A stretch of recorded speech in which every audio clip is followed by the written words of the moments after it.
Hello there, thank you for joining us and welcome to Channels Beam on Channels Television. I'm Victor Matthias.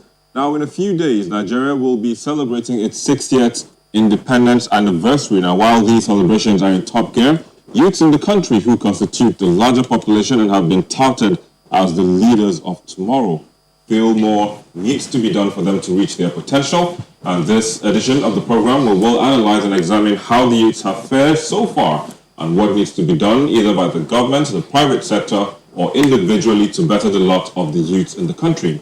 But as always, before we begin, let's see what made the social cyberspace bubble in the past week.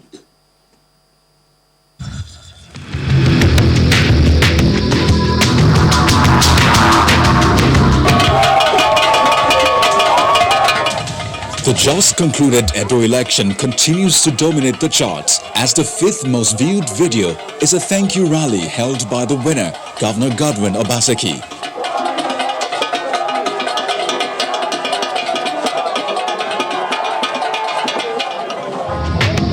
It is followed by the thank you visit paid to the Governor of Rivers State, Nyesom Wike, by Governor Godwin Obaseki.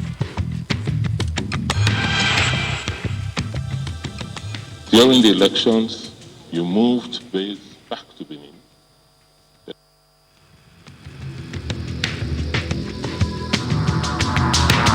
Organized labor in the early hours of Monday suspended the proposed strike over the increase in prices of petrol and electricity tariff. While some Nigerians hailed the suspension, others are asking the presidency to use the same energy in addressing the ASU strike and other unions.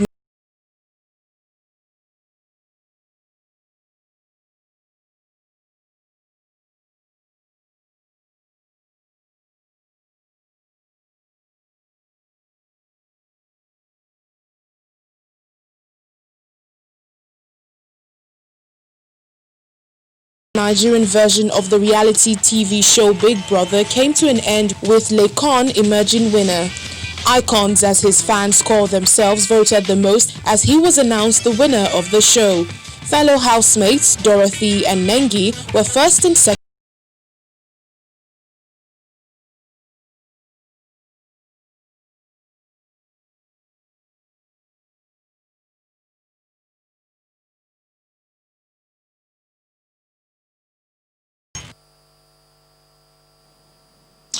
Well, there you go. Those were the trends in the past week. But as we begin the conversation, you can also be a part of it. You can just tweet at us at Channels TV, at Channels Beam, at Victor_MBIDI. You can also use the hashtag Channels Beam as well as the hashtag Nigeria at 60. And joining us to look at today's topic, we'd have with us right here in the Lagos studio, Hamzat Lawal. He is the Chief Executive of Connected Development Code, a non-profit organization that is empowering marginalized communities in Africa with access to information on how to better engage their governments for the implementation of public services. He is also a global Malala Fund education champion, working to accelerate girls' education in Northeast Nigeria. It's a pleasure to have you on the program today. Victor, for having me. Of course. We also have joining us from our Abuja studio, Khadija Mohammed Awal. She is a legal practitioner and women and child rights advocate with a few years of experience in the sexual and gender-based violence response space. Khadija, it's a pleasure to have you on the program. Thank you. You're welcome. We also have joining us via Skype Mercy Abang. She is a journalist and the founder of Newswire and currently an MBA student in Berlin, Germany. She joins us via Skype from Germany. Mercy, it's a pleasure to have you on the program. Thank you. I'm happy to be here. Indeed. Kickstart the conversation for us. Mercy, 60 years Nigeria. Since Nigeria got its independence, so much water has gone under the bridge, so much has happened. The youths, like I said earlier on, have been touted as the leaders of tomorrow. But how far, so far, would you say Nigerian youths have fared since that time? I mean, with all sincerity, I don't think the young people of Nigeria have fared well. Let's even start from kids that were born from 84, 85, I mean, that's my generation, 84, 85, the 80s. essentially. We're literally born into a country that was at a point dealing with the issue of electricity supply. There's this very viral newspaper report that shows that as of 1984, we had government promising constant electricity supply. So imagine a generation of children born at that era. That was a period where we're gradually sliding into a terrible educational system to where it is now. How would I say we have fared? It has been a very rough ride, because my father still still reminds me of the days he was in college, and these were institutions managed by the Nigerian government system, and he would tell you that Form 6 then was like getting a master's today, perhaps not even in a Nigerian university, because he could read, he could write, he could defend himself anywhere. Have you asked times you see Nigerian graduates? Have you been to NYSC orientation camp and interact with an average Nigerian graduate? Then you start asking yourself, what is it that we're training our children with? Are we just issuing certificates to them just so that we can say, oh, well, we have 500,000 students from university, the public sector within a particular year, or we're just sending out students that are employable, that are skilled, that understand what they are supposed to be doing at the labor market? People always argue that there are no jobs. But beyond jobs, how many of these graduates are employable? That's the kind of conversation we should be having. And if you ask me with all sincerity, I am not impressed, because we're literally born into a generation where Nigeria was sliding downwards, and we have not been able to pick ourselves and find ourselves back.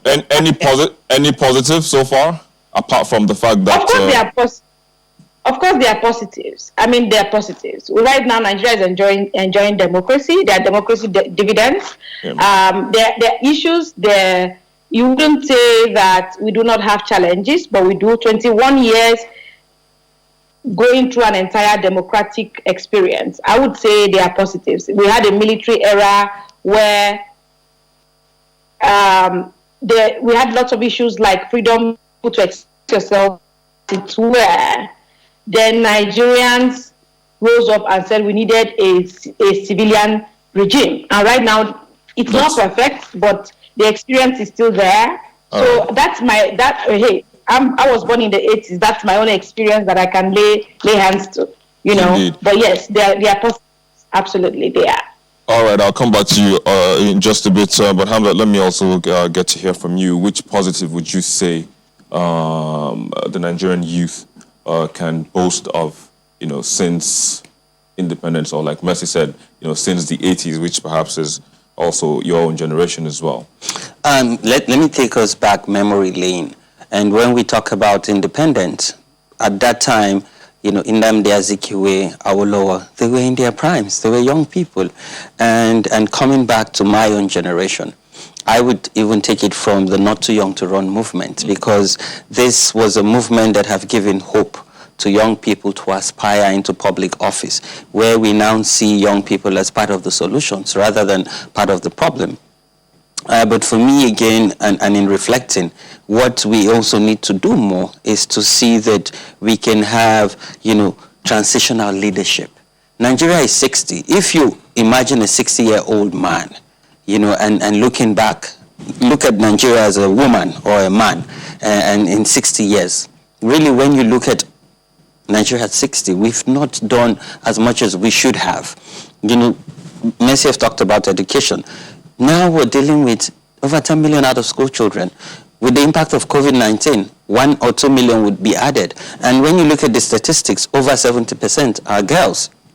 And when you look at also the impact of COVID-19, over 50% of young people have lost their job. We all know that Nigeria is an informal economy. Oh yes, I'm aware that the government have committed, 75 billion, to help support young people. But be as it may, as a country who is 60 years, young people are the pillars to holding Nigeria together. Because if you look at Nigeria today, it is young people that keep inspiring and keep showing that they are part of the solution and bringing about that hope and change that we want to see. Technology definitely have played a very big role, where you see young people engage in social media, using social media to bring voices to the front burner and engage in governance. And even during this pandemic, we saw the role of social media and how young people actually strive during this period. We've done well, but though we're not where we want to be, but we're not where we used to be. As we grow as a country, what's important is to invest in education. Because, again, when we say the future of this great country is the youth, but the future is now, because you have to start the investment now so that you can have a transitional leadership where young people can take mantle of leadership and then take Nigeria to greater heights. All right. You talked about changes that we've seen. You talked about the not too young to run, and how technology also, which is mostly manned by young people, has also played a key role. But one of those changes we've seen is how you demand for something or for governance of something, which is where I want to bring in Khadijat, who is in our Abuja studio. Khadijat, you're one of those who are running or who are making this your voices heard about sexual and gender-based violence. I mean, you even went ahead to launch an app. How has that journey been? Well, it's been quite an interesting journey, but I think we have to give it to the youth, because we're really trying so hard, regardless of the fact that the country is not giving us the chance to do as much as we want to do. But I believe we're taking charge of the situation. So I think this is what brought about the whole thing about standing up for our rights and the rights of the people that are vulnerable. So I feel like young people have put in a lot, not just in the SGBV response space, in a lot of other areas. So I believe we can do a lot more, and we're presently doing a lot. So I think we have to give it to the youth. And for the SGBV response space, I feel it's filled with a lot of people trying to do the work. And I think what we need is collaboration. So I think so far we're really trying to see that collaboration comes to light, because we have a lot of people doing the same work. So if we all come together, and I think we're presently doing good in that aspect, if we all come together, just like with all other sectors, we can make a lot of difference. But I believe the youth are really doing so much. All right. So you talked about what needs to be done moving forward. I mean, what do you think? What do you think would propel that continuous movement? What do you think needs to be put in place for that forward movement to happen? I think collaboration is really important. And I think the government or the country generally should give us a chance to do better, because if we're doing this in our own capacities, I believe we can do a lot more with the right resources, because we're doing this more or less with the little or no resources we are able to find. So I think with more support from the government, we would do a lot. So which brings us back to what Mr. Hamzat said. We need to be taken along, because, well, it's been so long, and we need to participate in governance. Well, indeed, I can't wait for that to happen, the collaboration, the space opening and all of those. But just hold your thoughts for a bit. We'll take a quick break, and we'll be back shortly. Please stay with us. Thank you for staying with us. We still have with us our panelists in our Abuja studio, our Lagos studio, as well as via Skype.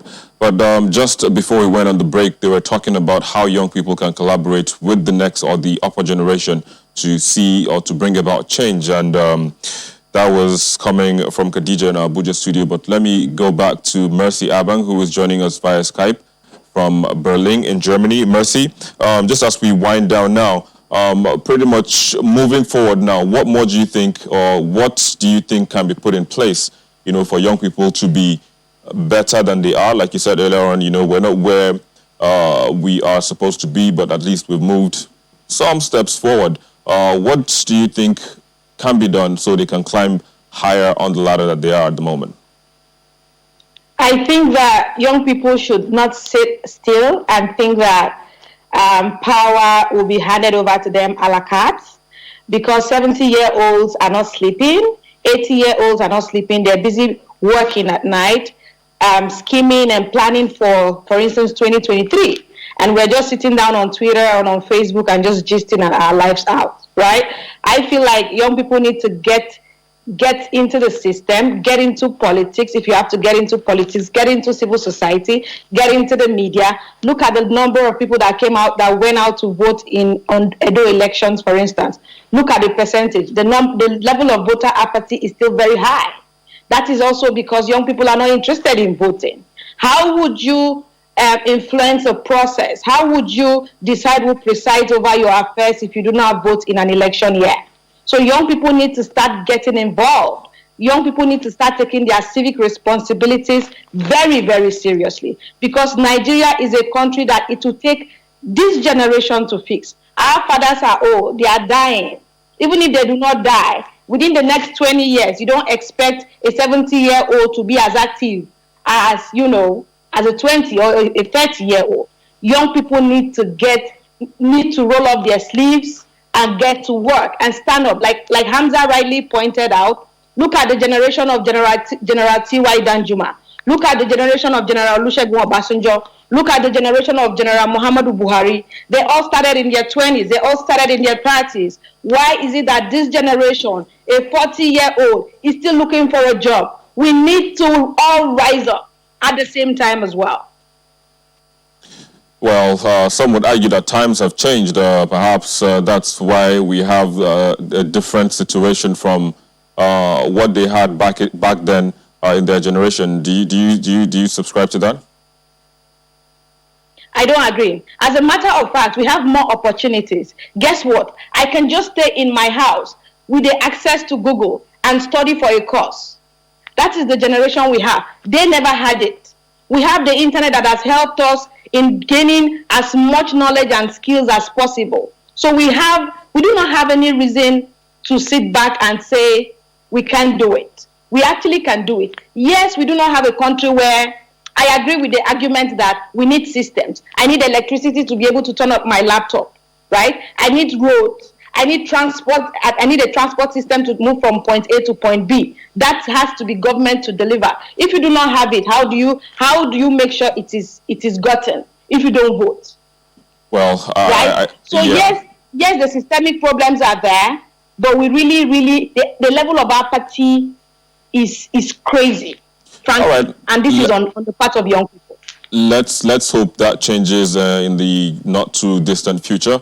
But I have to say thank you, Mercy Abang, for joining us from Berlin in Germany via Skype.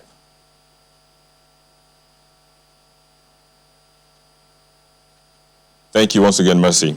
Khadija, indeed, you're welcome, Mercy. Khadija, also, just as we wrap this down, the issue of voter apathy and, a host of other things seems to be what, according to Mercy, is hindering the progress of young Nigerians. But that apart, like you said, you use social media, you built an app to promote, violence, to promote or to stop the violence against girls, gender-based and all of that.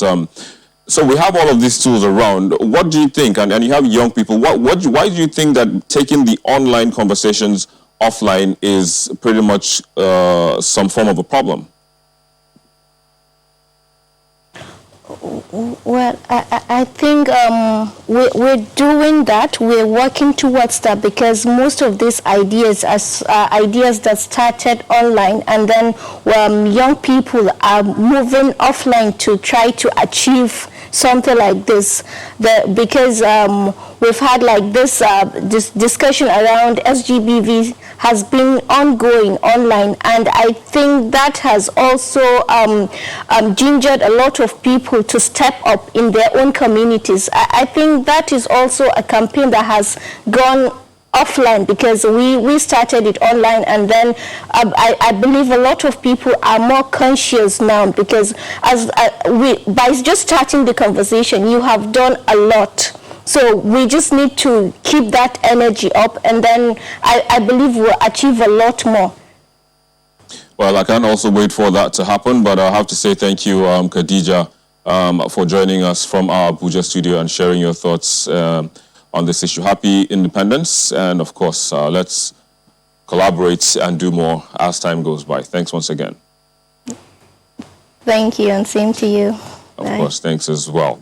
So, Hamzat, now it's good that they mentioned social media into this whole conversation. We have situations, or we have times where you see young people clashing against each other, dragging this person, dragging that person, when they're supposed to collaborate, like she said, and build together. How do we neutralize these differences that we seem to have on social media? I think to neutralize this as young people, we need to understand that we must respect people's opinion. We can't all agree, but we can disagree to agree, and we must put Nigeria first. And for me, this would also help us to prosper peace, because peace is missing here. My generation is dealing with an identity crisis, and also ensuring that we keep Nigeria peaceful, because they don't know Nigeria. As much as we're excited about Nigeria and we want Nigeria to be great, we must know Nigeria before we can change her. And I like the fact that you talked about offline, because we'd follow the money.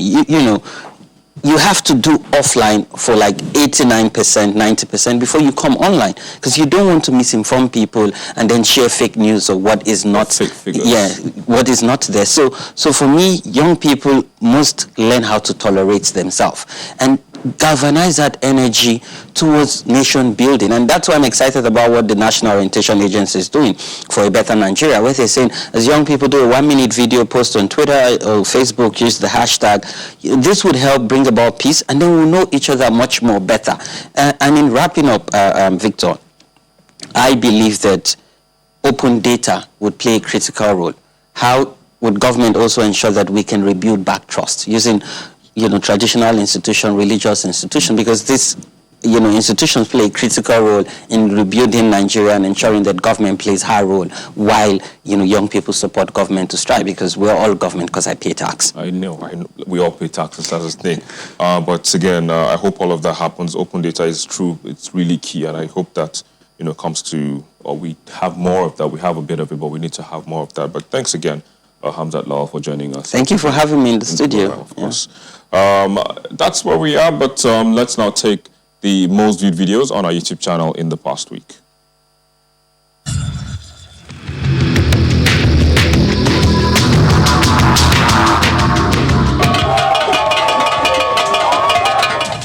The just concluded Edo election continues to dominate the charts, as the 5th most viewed video is a thank you rally held by the winner, Governor Godwin Obaseki.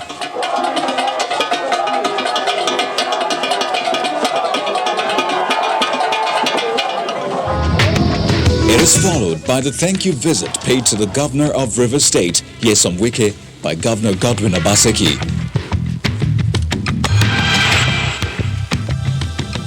During the elections, you moved base back to Benin. Despite threats, you stayed put. And like a lion, you supported us. We fought and we devoured the enemy. Falling down by 1 spot to 3rd is Governor Obaseki, maintaining that the people of Edo State have spoken after INEC declared him winner of the election. The great people of Edo State have spoken, and they have spoken loud and clear.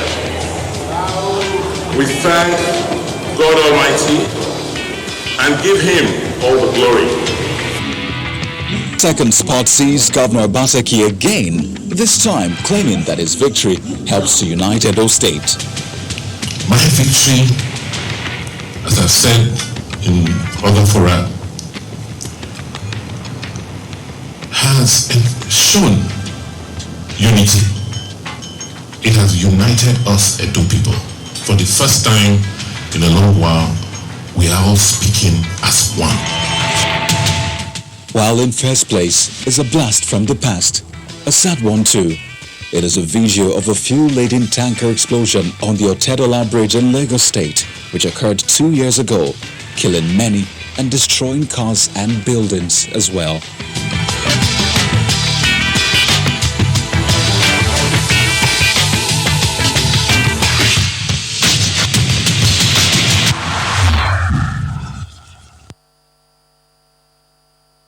And that's the most viewed videos on our YouTube channel in the past week, as well as where we wrap it up on the program today.